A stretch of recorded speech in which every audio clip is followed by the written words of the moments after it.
रोजाना की तरह आज फिर ईश्वर का नाम लेकर उठी। रसोई में चूल्हे पर चाय का पानी चढ़ाया, फिर बच्चों को नींद से जगाया ताकि वह स्कूल के लिए तैयार हो सके। कुछ ही पलों में वह अपने सास ससुर को चाय देकर बच्चों को उठाया, नाश्ता करवा किया और फिर बच्चों को उठाया और नाश्ता करवाया।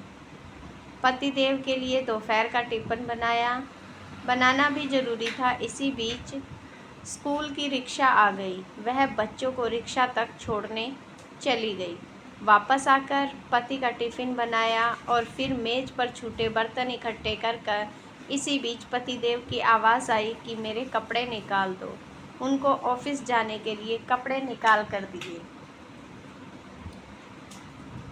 अभी पति के लिए उनके पसंद का नाश्ता तैयार कर टेबल पर लगाया ही था कि छोटी नंद ने यह कहकर चली गई कि आज मैं कॉलेज जल्दी जाऊंगी, मेरा भी नाश्ता तैयार कर दो। फिर देवर की आवाज़ में, भाभी नाश्ता तैयार हो गया क्या? अभी लीजिए, नाश्ता तैयार है। पति और देवर ने नाश्ता किया और अखबार पढ़कर अपने ऑफिस के लिए निकल चले। उसी मेज़ में खाली बर्तन समेट और उनके लिए नाश्ता तैयार करने लग गई। दोनों का नाश्ता करने के बाद बर्तन इकट्ठे किए और उनको किचन में ला कर धोने लगी। इसी बीच सफाई वाली भी आ गई। उसने बर्तन का काम साफ सफाई वाली को सौंप खुद बिस्तर और चादर वगैरह ठीक करने लग गई।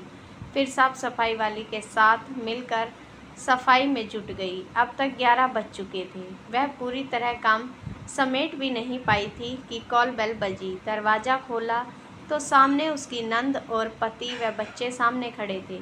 खुशी खुशी सब आदर के साथ घर में बुलाया और उनसे बातें करते हुए उनकी आने की खुशी का इजहार करती रही।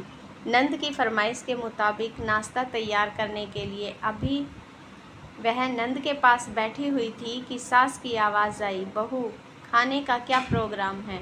उसने घड़ी पर नज़र डाली, 12 बज रहे थे। उसकी फिक्र बढ़ गई। वह जल्दी से फ्रिज की तरफ लपकी और सब्जी निकाली और फिर से दोपहर के खाने में जुट गई।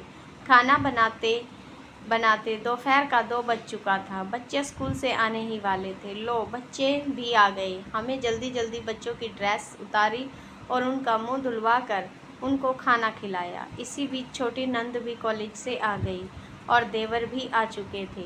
उन्होंने सभी ने मेज़ पर खाना लगाया और खुद रोटी बनाने में लग गई। खाना खाकर सब लोग फ्री हुए तो उसके लिए मैं झूठे बर्तन उठाई। इसी वक्त 3 बज चुके थे। अब खुद को भी भूख का एहसास होने लगा था।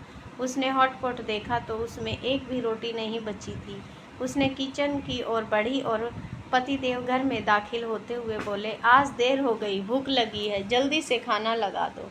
उसने जल्दी जल्दी पतिदेव के लिए खाना बनाया और मेज़ पर खाना लगाकर पतिदेव को गरम रोटी बनाकर दे दी। अब तक 4 बज चुके थे। अभी वह पति को खाना खिला ही रही थी कि पति ने कहा, आ जाओ, तुम भी खा लो। पति ने उसकी तरफ देखा। आज मैंने सुबह से कुछ नहीं खाया। इस ख्याल के आते ही वह पति के साथ खाना खाने बैठ गई। अभी पहला निवाला उसके मुंह में डाला ही था कि आँख से आंसू निकल आए। पतिदेव ने उसके आँख के आंसू देखे तो तुरंत पूछा कि तुम रो क्यों रही हो?